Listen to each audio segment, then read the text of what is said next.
നമസ്കാരം.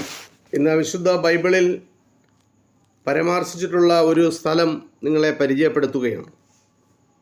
മെസോപ്പൊട്ടാമിയയുടെ വടക്കുഭാഗത്ത് സ്ഥിതി ചെയ്തിരുന്ന ഒരു പുരാതന നഗരമാണ് ഉറഹായി അഥവാ എഡേസ എന്ന നഗരം.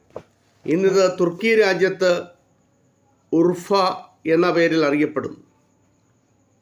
ക്രിസ്തുവർഷത്തിൻ്റെ ആരംഭത്തിൽ ഓസ്രോൺ എന്ന പേരിലുണ്ടായിരുന്ന ഒരു ചെറിയ രാജ്യത്തിൻ്റെ തലസ്ഥാനമായിരുന്നു ഉറഹായ്. അവിടുത്തെ രാജാവായിരുന്ന അബ്ഗാർ കുഷ്ഠരോഗിയായിരുന്നു.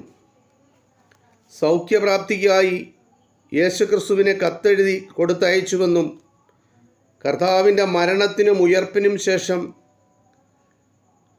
അബ്ഗാർ രാജാവിൻ്റെ കൽപ്പനയനുസരിച്ച് ശിഷ്യന്മാരിൽ ഒരാൾ